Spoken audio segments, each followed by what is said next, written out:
अपने आप वो द्रोह करने लगते। तो नरसिंह मेहता जी से बहुत गांव के कई लोग थे जो जलते थे, ऐसे जलते थे कि अब क्या करें, कैसे मिटा दे नरसिंह मेहता जी को। अब उपाय तो मिल नहीं रहा था। तो एक दिन संतों की मंडली आई और उन्होंने कहा कि हम रास्ते में कोई चोर आदि धन ना ले ले, इसलिए यहां से किसी की हुंडी चलती है क्या द्वारिका में? पहले ऐसा था। बोले हाँ हाँ, हमारे यहां बहुत बड़े सेठ हैं नरसिंह मेहता जी, पर आप कहोगे वो मना कर देंगे। कई बार कहोगे, अगर वो स्वीकार कर ले तो वहां। और उनका लक्ष्य था कि नरसिंह मेहता जी की तो खाने की भी सुविधा नहीं थी, हुंडी कहां की बात आई। उनका था कि जब वो ना कहेंगे तो संतजन नाराज हो जाएंगे, अगर हाँ कह दिया तो वहां हुंडी चुकेगी नहीं, तो संतजन अपने आप इनको शाप दे देंगे, अपराध बन जाएगा, ये नष्ट हो जाएंगे। संतों को भेजा नरसिंह मेहता जी ने, सबकी दंडवत की, चरण पखाड़े। तो उनका ये इतना रुपया है, द्वारिका में साधु सेवा हम करेंगे, वहां तुम्हारी हुंडी चलती है तो आप अरे उनका आप कहाँ भूल रहे हो, यहाँ खाने की भी व्यवस्था। बोले हमें सब पहले से बता दिया गया कि आप मना करोगे, बार बार मना मत करो, हमें पता है। तो उन्होंने ठाकुर जी की तरफ देखा, बोले क्या लीला है प्रभु, संतों से हम क्या कहें, ये ले रुपये। उस समय स्वर्ण की मोहरें चलती थी, बेच के बाजार से खूब उन संतों को पवाया, उन्हीं संतों की सेवा की। और उनका अपने सेठ का नाम तो बताओ जहां हमें जाके हुंडी मिलेगी। सेठ सावल सा सेठ। संत जन गए वहां, पूछा कि नरसिंह मेहता जी का जिन सेठ से परिचय, उनका नाम सावल सा सेठ, उनकी गद्दी कहां है? तो जो कुछ भक्त थे वो द्वारिकाधीश की तरफ संकेत करते कि वही हैं। बोले नहीं नहीं, वो सेठ है, उनकी गद्दी चलती थी पूरी बाजार में कहीं कोई। अब संत जन एकांत में होकर के बहुत विचलित हुए कि हमारे साथ धोखा हुआ, नरसिंह मेहता जैसा संत क्या धोखेबाज हो सकता है? देखो संशय तो बहुत विचित्र होता है, बड़े बड़ों को संशय हो जाता है। जब भगवती सती जी को संशय हो गया, राम जी को हे खग हे मृग हे मधुकर श्रेणी ऐसा पूछते हुए कि सच्चिदानंद कैसे हो सकते, तो किसी को हो सकता है, क्योंकि वो बुद्धि की अधिष्ठात्री देवी है। जो ही उनके मन में ऐसा आया कि क्या हमारे साथ धोखा हो रहा है, इतने में ही देखा जय हो सावल सा सेठ की। वो कहा सावल सा सेठ, तो देखा बढ़िया मुनीम जी उनके साथ, सेठ बस्ता लिए हुए मुनीम जी, सरकार इधर से चलो। तो कहा सावल सा सेठ आपका नाम है? संतों ने कहा। बोले हाँ। बोले नरसिंह जी? हाँ। बोले आपकी हुंडी आ गई है। हुंडी एक कागज में लिखा कि ये हमारे सेठ जी को दे देना। वैसे लोग मुझे माखन चोर कहते, कोई कुछ कहता है, लेकिन आपने सेठ बना दिया। जब आपने सेठ बना ही दिया तो आप कभी परवाह मत करना तुम, और ये सेवक आपकी सेवा में सदैव तत्पर है। भगवान ने ऐसा लिखा। जो भगवद आश्रित है, एक बार ये चलता रहता है, जो संत जन होते हैं उनके विरोधी अपने आप बन जाते हैं, किसी से कोई मतलब नहीं, अपने आप विरोधी बन जाते हैं। कबीरदास जी का पूरी काशी में यश था। भजन करने वाले महापुरुषों का यश बढ़ता है जब, तो जो भजनहीन होते हैं उनके हृदय में जलन पैदा हो जाती है और वो उनको विविध प्रकार से फंसाना चाहते हैं, उनको कष्ट देना चाहते हैं। तो कबीरदास जी के यश को धूमिल करने के लिए कुछ ब्राह्मणों ने एक रचना रची, मूड़ मुड़ा के कबीरदास जी के शिष्य बन करके पूरी काशी के सब आश्रमों में निमंत्रण दे आए। कल भंडारा है, संत सेवा है, सबने स्वीकार किया। कबीरदास जी अपनी दिनचर्या करके निकले तो संत मंडली आने लगी। बोले कै बजे सेवा है? साधु सेवा। बोले कौन सी साधु सेवा? बोले कल आपके शिष्यजन निमंत्रण दे के आए, पूरी काशी के सब संत आ रहे हैं। कबीरदास जी ने कहा यहाँ तो एक की भी व्यवस्था नहीं, पूरी काशी के संत आ रहे हैं। अच्छा समझ में आ रहा है, लीला बिहारी तुम लीला करना चाहते हो। गए अपना निकल गए गंगा किनारे, एक झाऊ के नीचे बैठकर अपना भजन ध्यान में मगन है। 11-12 बजे तो उन्होंने देखा इस संतों की मंडली काशी तो बहुत। कबीरदास जी ने देखा कि आश्रम की, तो बोले पता नहीं क्या होगा, चलो चलते हैं। तो ऐसे गमछा वस्त्र करके ऐसे डालकर मुंह ढक करके, वहां बड़ी बड़ी पंगत लगी थी। कबीरदास जी सबको पाओ जी पाओ। कबीरदास जी के रूप में स्वयं भगवान पाओ जी। कबीरदास जी ने कहा अच्छा, जब स्वामी परस रहे तो हम भी बैठ के पा ले। तो जब उसी पंगत में बैठ गए अपना कपड़ा ढक करके, और जब मोहरे की दक्षिणा दे रहे थे सब लोग कि वाह कबीरदास जी ने आज तो साधु से सबको।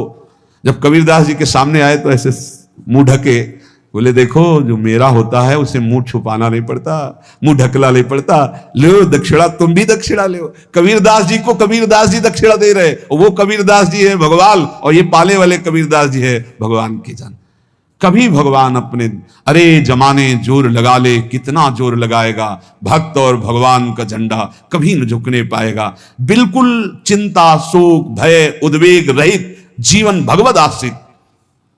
तुम भगवान के मंगल विधान में सदा सर्वदा प्रसन्न रहो। अब ये विचार कर लो कि भगवान जो करेंगे तुम्हारा मंगल करेंगे। अब थोड़ा ऐसा बीच में लगता है कि अमंगल हो रहा है क्या, लेकिन पक्का समझो बहुत बड़ा मंगल उनका विधान होता है। बहुत ही उत्तम मंगल होता है भगवान के शरणागत का। भगवान हमारे विचारों वाले नहीं हैं, हमारे विचार प्राकृतिक है, भगवान के विचार चिदानंदमय हैं। वो अपने विचार से हमारा मंगल करते हो, हम अपने विचार से मंगल चाहते हैं। भगवान के विचार से मंगल ही हमारा होगा, इसलिए कभी हमको चिंता, शोक, भय नहीं करना चाहिए। भगवान की ओर से कभी तुम्हारे लिए ऐसा विधान नहीं होगा कि तुम दुखी हो जाओ, बस तुम्हारी सोच हो सकती है, उसका परिणाम बहुत मंगल होगा। जगत की ओर से निराश हो जाओ, किसी से आशा मत रखो, फिर आप देखो आपका जीवन कैसा आनंद में व्यतीत होता है। ये जो जगत की आशा है यही दुख प्रदान करती है। सच्ची जगत की आशा ही दुख प्रदान करती है। अगर जगत से कोई संबंध न रखा जाए और भगवत भाव में रहकर तो बहुत अच्छा जीवन चलेगा। अपने कर्तव्य का पालन करो, परिवार को भगवत स्वरूप मानकर पोषण करो, किसी से कोई संबंध मत रखो, कोई आशा मत रखो। यही अध्यात्म सिखाता है। अपने आप भगवत स्वरूप, सबका व्यवहार मंगलमय और आपका जीवन मंगलमय। अपने घर में ऐसे रहो जैसे किसी अतिथि के घर में रह जाता है। चलना है, यहां से जाना है। कौन रहता है अपने घर में अतिथि की भांति? भगवान का भक्त। जाना है यहां से, अपनी प्रिया प्रीतम के पास जाना। ये हमारा घर नहीं है, यहां तो हम समय व्यतीत कर रहे हैं, अपनी आयु व्यतीत कर रहे हैं भगवत आराधना करते हुए। हमें जाना है प्रिया प्रीतम के पास। वास्तविक घर भगवान का धाम है हमारा। वास्तविक घर वाले प्रभु हैं हमारे। जो नित्य सच्चिदानंद भगवान के चरणों में अपने चित्त को समर्पित करता रहता है, उसको यह अनुभव होने लगता है कि बड़ी कृपा है हमारे ऊपर भगवान की, बड़ी कृपा है हमारे ऊपर। सर्वसमर्थ परम सुहृद भगवान ऐसे भक्त के ऊपर हर समय वरद हस्त रखे रहते हैं। यह केवल प्रवचन नहीं, सच्ची बात मानिए। ऐसे भगवान का वरद हस्त हर समय रहता है।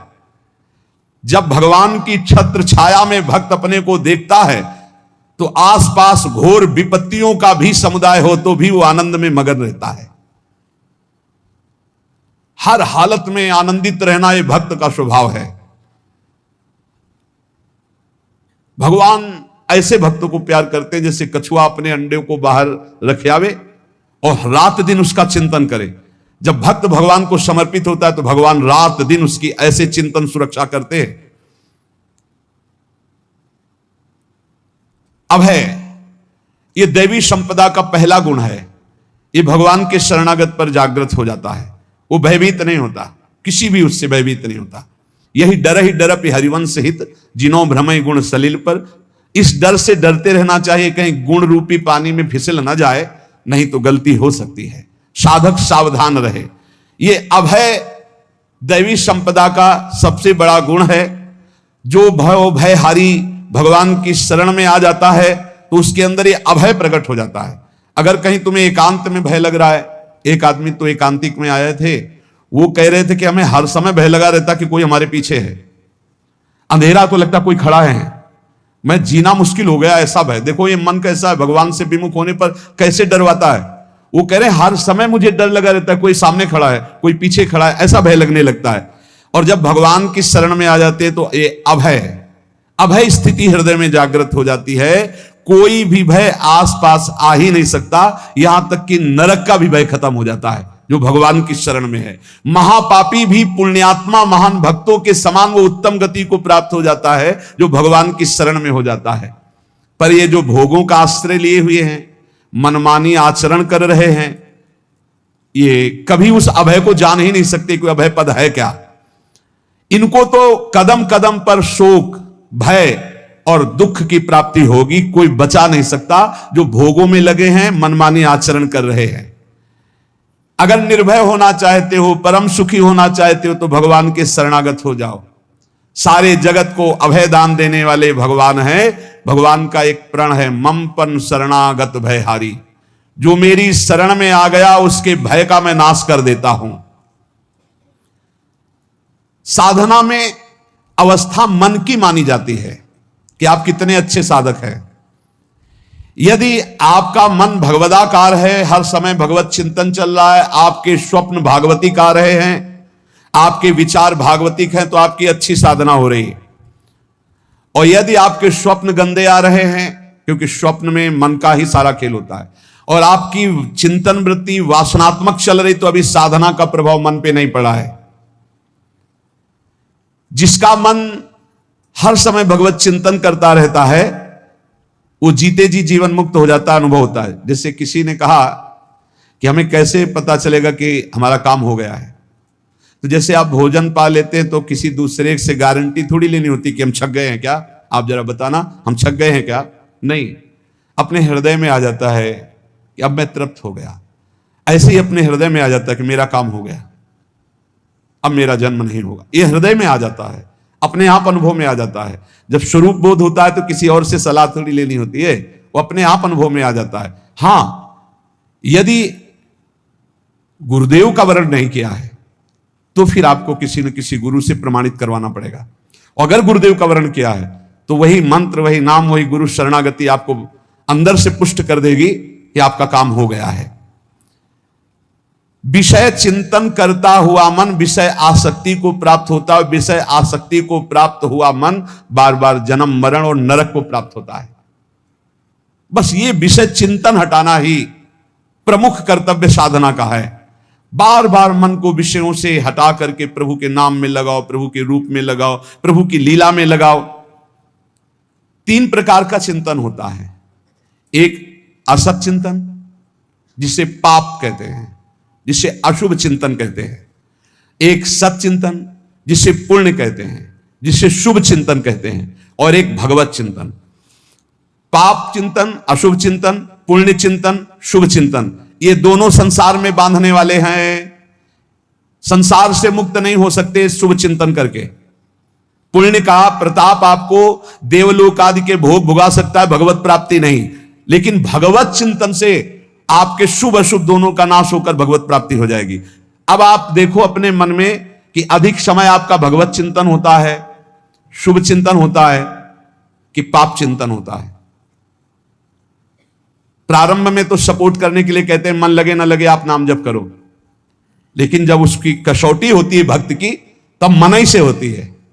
अगर मन आपका पाप चिंतन कर रहा है, अशुभ चिंतन कर रहा है, स्वप्न गंदे आ रहे हैं, अभी आपके ऊपर रंग नहीं चढ़ा भक्ति का, भजन का रंग नहीं चढ़ा।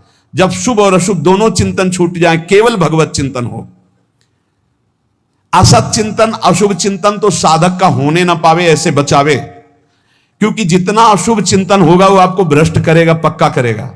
अब महापुरुषों ने कहा कि निंदा करने वाला हमारा मित्र है, जो बिना प्रयास के हमारे पापों को अपनी जबान से निंदा करके धुल रहा है। वो स्वस्थ रहे, स्वस्थ होकर हमारी छोटी छोटी बातों को पकड़कर खूब निंदा करे, जिससे हमारा भगवत मार्ग प्रशस्त और प्रकाशित हो जाता है, भगवत मार्ग पुष्ट और प्रकाशित हो जाता है।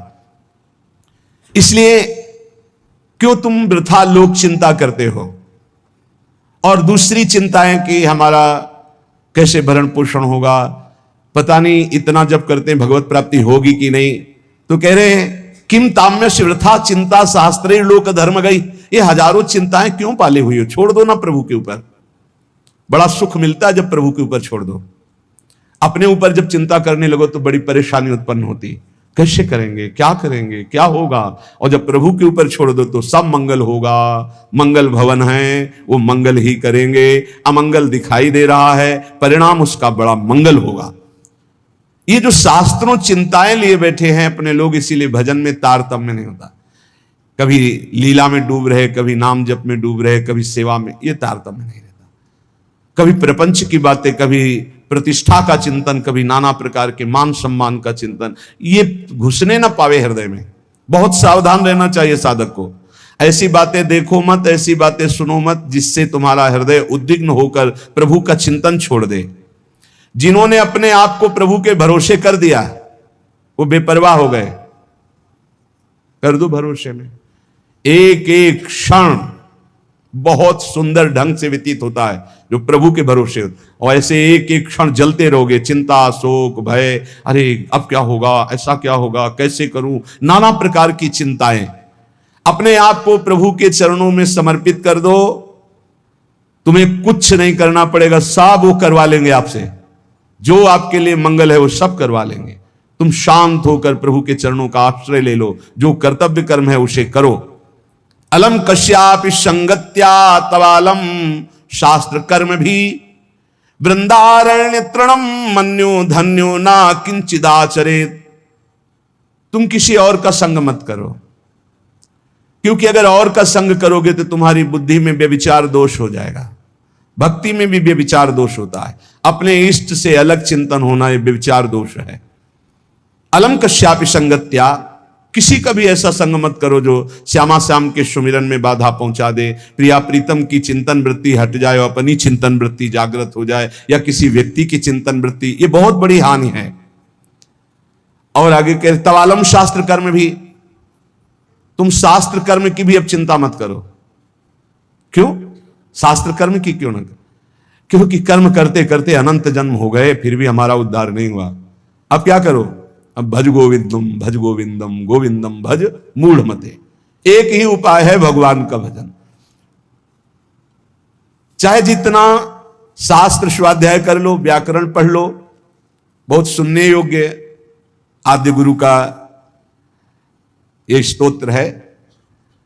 कह रहे दिनमपि रजनी सायं प्रातः शिशिर बसंतो पुनरायातः कालः क्रीडति गच्छत्यायुष तदपि न मुंचत्याशा वायुः भज गोविंदम भज गोविंदम भज गोविंदम मूढ़मते प्राप्ते सन्निहिते मरणे नहीं नहीं रक्षति डुकृंच करणे।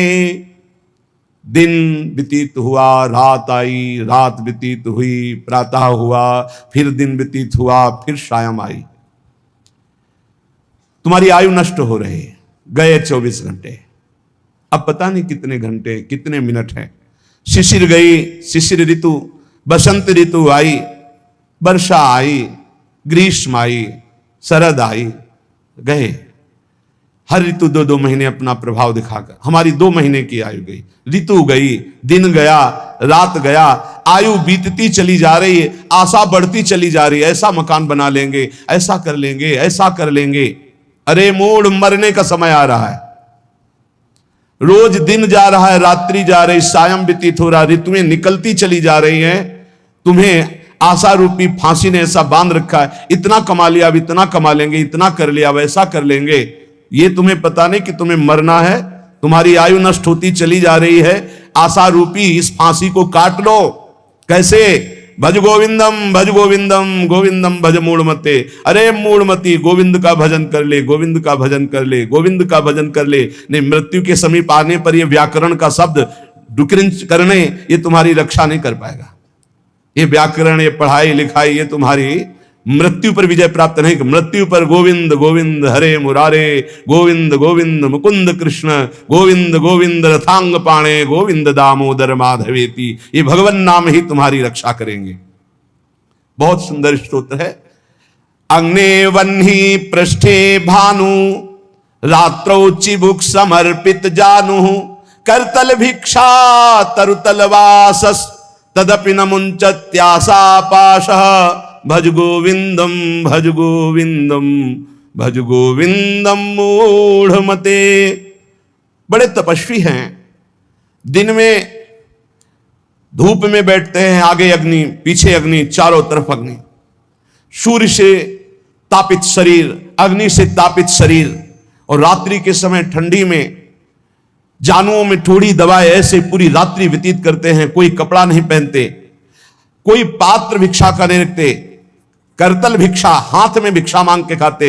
तरुतल वासस, वृक्ष के नीचे रहते हैं, पर वो आशा की फांसी को नहीं काट पाते।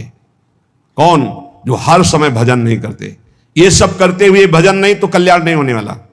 दिन में सूर्य के ताप से तपना, आगे अग्नि पीछे अग्नि आसपास अग्नि, अग्नि लगाकर ऐसे ताप में जल रहे, सर्दियों में कोई वस्त्र नहीं ओढ़ते, ऐसे गांठ के नीचे दाढ़ी लगाकर समय व्यतीत करते हैं पूरा रात्रि का कांपते हुए। यहां कह रहे फिर भी जीने की आशा, भोगों की आशा या नाना प्रकार के मान सम्मान प्रतिष्ठा की आशा नहीं काट पाते। क्यों? क्योंकि वो गोविंद का भजन नहीं करते। इसलिए भाई भज गोविंदम भज गोविंदम गोविंदम भज मूढ़मते, अर्थात इन क्रियाओं से भी भगवान मिलने वाले नहीं। भजन नाम जप करो। यावद्वित्तोपार्जन सक्तस तावन निज परिवारो रक्तः पश्चात धावति जर्जर देहे वार्ताम पृच्छति कोपि न गेहे। भज गोविंदम भज गोविंदम गोविंदम भज मूढ़मते। अरे भाई, जब तक तुम धन कमाने लायक हो तभी तुम्हें प्यार मिलेगा इस संसार में। बहुत सुंदर उपदेश है। जब तक तुम धन कमाने लायक हो तभी तुम्हें कहेंगे मेरा पति, मेरा पिता, मेरा भाई, मेरा अमुक अमुक। और जिस दिन तुम धन कमाने लायक नहीं रहोगे उस दिन कोई बात नहीं पूछेगा, पक्की बात है। वाह वाह जब चल रहा है तो सब हाथ मिलाएंगे, और जब बुरा समय आएगा तो तुम्हारी गली से निकलना हो ठीक नहीं समझेगी कि अगर उधर निकलेंगे कहीं वो मिल न जाए और कुछ मांग न ले, कुछ कह न दे। जब तक तुम धन कमाने लायक हो, तुम्हारे पास धन है, तभी तक तेरे को प्यार मिल रहा है संसार से, परिवार से। और जब तू रोगग्रस्त हो जाएगा, जराग्रस्त हो जाएगा, तो कोई भी तेरे से बात नहीं पूछेगा, बात नहीं करेगा। अरे मूढ़, इसलिए तू निरंतर गोविंद का भजन कर ले, गोविंद का भजन कर ले, गोविंद का भजन कर ले। जटिलो मुंडी लुंचित केशः कासायांबर बहुकृत वेशा पश्यन्नपि च न पश्यति लोको रुदर निमित्तम बहुकृत शोकः। भज गोविंदम भज गोविंदम गोविंदम भज मूढ़मते। बड़ी बड़ी जटाएं रखा ली, या मुंडित हो गए, मुंडन करवा लिया, या लुंचित केश नुचवा लिए, कासाय अंबर धारण कर लिया, या नाना रंग के वेश धारण कर लिए। पर भाई, यदि तुम्हारा उद्देश्य केवल लोक प्रतिष्ठा, मान, पेट भरना है तो इससे तुम्हारा कल्याण नहीं होगा। तुम्हारा कल्याण होगा हर श्वास में निरंतर गोविंद गोविंद गोविंद ऐसा भजन करो। जिसने भगवद गीता किंचित धीता गंगा जल लो कणिका पीता सकृदपि यस्य मुरारि स्मर्चा तस्य यमः किं कुरुते चर्चा। भज गोविंदम भज गोविंदम गोविंदम भज मूढ़मते। जिसने गीता जी को पढ़ा, श्रीमद् भागवत गीता जी, कुछ लोग तो इस भेद ही नहीं जान पा रहे हैं कि श्रीमद् भागवत और श्रीमद् भगवत गीता जी अलग है, नहीं जान पाते हैं कई लोगों के ऐसे।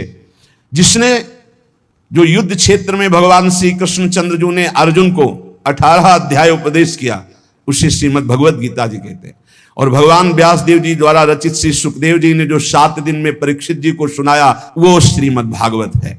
जिसने भगवत गीता को पढ़ा है, गंगा जल के एक बूंद भी आचमन किया है, एक बार भगवान श्री कृष्ण की पूजा कर ली है, यमराज उसकी तरफ आंख उठा के भी नहीं देखेंगे। एक बार भगवत गीता पढ़ा, एक बार गंगा जल का आचमन किया, एक बार भगवान श्री कृष्ण की अर्चना वंदना कर ली, तो यमराज कभी उसकी तरफ नहीं देखेंगे। इसलिए एक बार का जब इतना महत्व है तो तू हर समय भज गोविंदम भज गोविंदम भज गोविंदम मूढ़मते, हर समय गोविंद का भजन कर, गोविंद का भजन। अरे मूढ़मती, तेरा कोई साथ नहीं देगा, तू गोविंद का भजन कर। अंगम गलितम पलितम मुंडम दशन विहीनम जातम तुंडम वृद्धो याति गृहीत्वा दंडम तदपि न मुंचत्यासा पिंडम। भज गोविंदम भज गोविंदम भज गोविंदम मूढ़मते। ये आशा परिवार की, भोगों की इतनी सुदृढ़ है फांसी ये कि नहीं कटती है। बूढ़ा हो गया है, त्वचा सब ढीली हो गई, हड्डी हड्डी दिखाई देती है, सिर के बाल सब पक गए, दांत एको नहीं रह गए, लाठी लेके चल रहे, फिर भी वही परिवार की ममता। दरवाजे पे बैठा वही परिवार के विषय में सोचता रहता है। ये नहीं सोच रहा कि मृत्यु नजदीक आ रही, भगवान का भजन कर ले, अपने जीवन को सार्थक कर ले। अरे मूढ़, तू निरंतर गोविंद का भजन कर ले, गोविंद का भजन कर ले, कोई तेरे काम आने वाला नहीं। बालस्तावत क्रीडासक्तस् तरुणस्तावत तरुणी रक्तः वृद्धस्तावत चिंता मग्नः पारे ब्रह्मणि कोऽपि न लग्नः भज गोविंदम भज गोविंदम भज गोविंदम मूढ़मते। कहते हैं कि ये भजन की अवस्था नहीं है, तो कब भजन की अवस्था होती?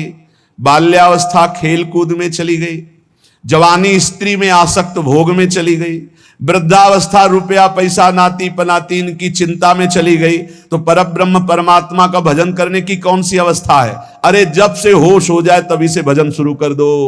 चेतना जागृत हो, बुद्धि काम करने लगे, राधा राधा राधा गोविंद गोविंद गोविंद भजन करे। अरे मूढ़, कोई तेरा साथ देने वाला नहीं, इसलिए भज गोविंदम। पुनरपि जननम पुनरपि मरणम पुनरपि जननी जठरे शयनम इहि संसारे खलु दुस्तारे कृपया पारे पाहि मुरारे भज गोविंदम भज गोविंदम भज गोविंदम मूढ़मते। इस संसार में बार बार जन्म होता है, बार बार मरण होता है, बार बार 9 महीने माता के गर्भ में रहना पड़ता है। अब तो होश संभाल ले, मनुष्य शरीर मिला है, भगवान श्री कृष्ण की शरण में आ जा और इस अपार संसार से पार हो जा और हर क्षण गोविंद गोविंद गोविंद ऐसा रट, नहीं बार बार जन्म मरण के चक्र से तुझे कोई नहीं बचा सकता है। पुनरपि रजनी पुनरपि दिवसः पुनरपि पक्षः पुनरपि मासः पुनरप्ययनम पुनरपि वर्षं तदपि न मुंचत्यासामर्षं भज गोविंदम भज गोविंदम भज गोविंदम मूढ़मते। रात गई, दिन गए, पक्ष गया, कृष्ण पक्ष शुक्ल पक्ष, महीना गया, अयन उत्तरायण दक्षिणायन, वर्ष गए, कितने वर्ष गए, अब भी तुझे होश नहीं। तू यहां लोगों से राग द्वेष में फंसा है। अरे तेरी मृत्यु का समय आ रहा है, परम पद पहुंचने का उपाय कर। किसी से ईर्ष्या मत कर, मत्सरता मत कर, किसी की निंदा मत कर, किसी से द्वेष मत कर। अंतिम समय आने वाला है, इसलिए गोविंद गोविंद गोविंद ऐसा भजन कर ले। अरे मूढ़, तेरा कोई साथ देने वाला नहीं। वयसी गते कह काम विकारः शुष्के नीरे कह काशारः नष्टे द्रव्ये कह परिवारो ज्ञाते तत्वे कह संसारा भज गोविंदम भज गोविंदम गोविंदम भज मूढ़मते। जब अवस्था ढल जाती है तो काम वेदना अंदर रहती, लेकिन काम क्रीड़ा नहीं हो पाती, जलता रहता है वो वृद्ध।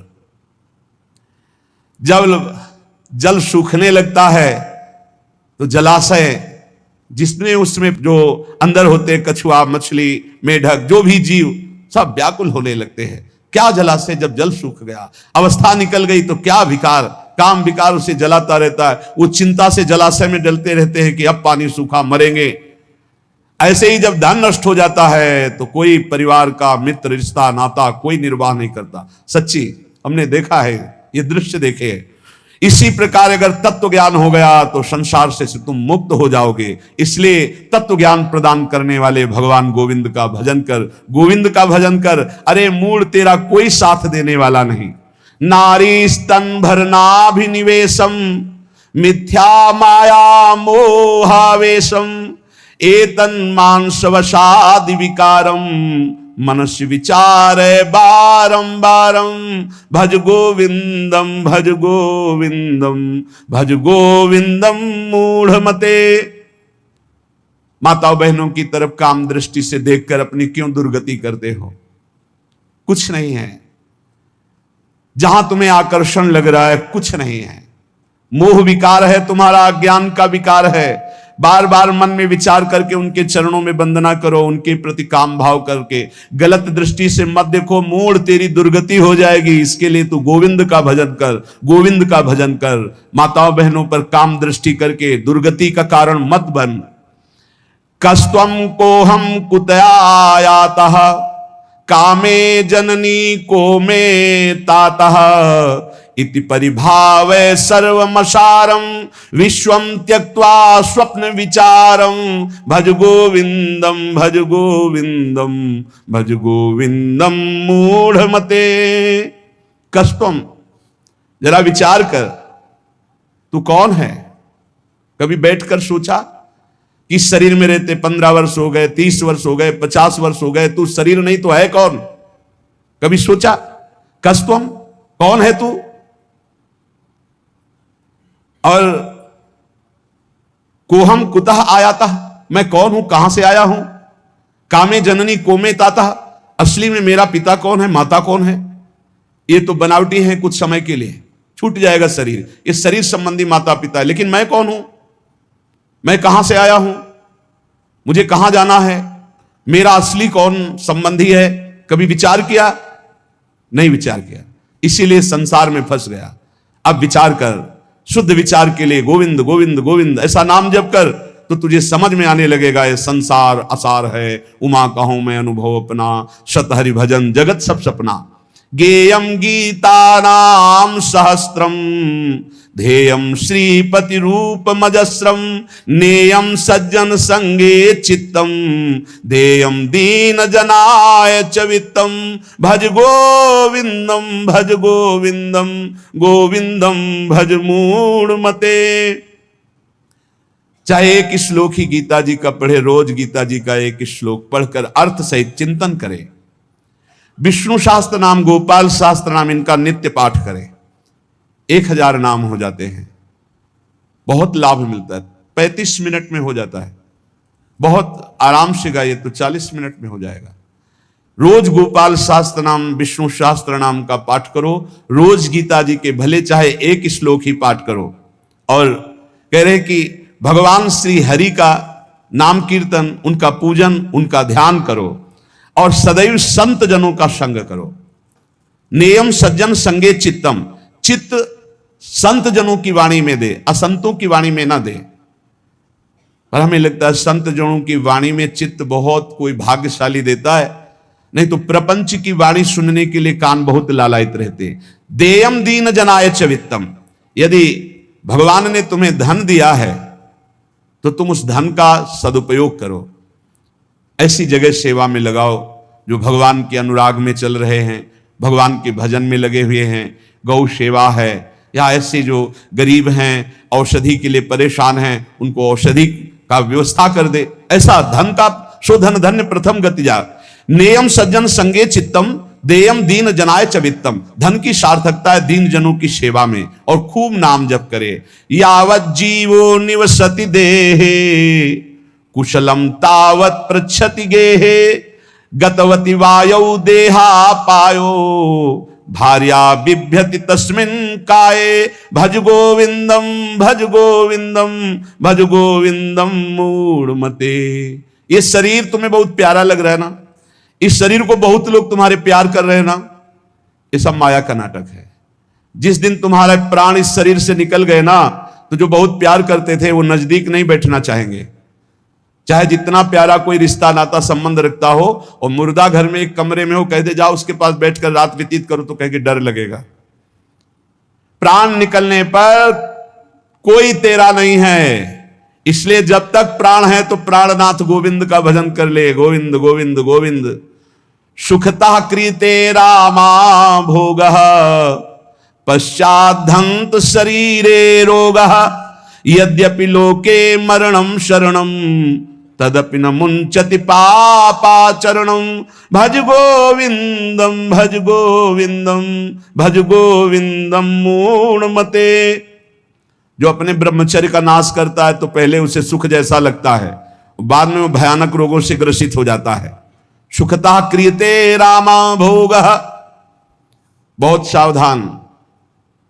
जितना आप अपने ब्रह्मचर्य को सुरक्षित रखेंगे उतने ही आप आत्मबलवान होंगे, उतने आप पवित्र बुद्धि वाले होंगे, उतने शरीर आपका स्वस्थ होगा, आपकी इंद्रियां तेजस्वी बलवान हो जाएंगी, भोगों की तरफ जाने के लिए नहीं, भगवान की तरफ जाने के लिए। और जो काम भोग को बड़ा सुख मान करके रमण करता है, पीछे शरीर जर्जर हो जाता है, बड़े भयानक रोगों से ग्रसित हो जाता है। भाई संसार में सब छूटना है, मरना है, तो सच्चिदानंद को प्राप्त कर लो। लेकिन इसी का उल्टा दुष्ट लोग सोचते हैं, जब मरना ही है तो खूब मनमानी करके मरेंगे।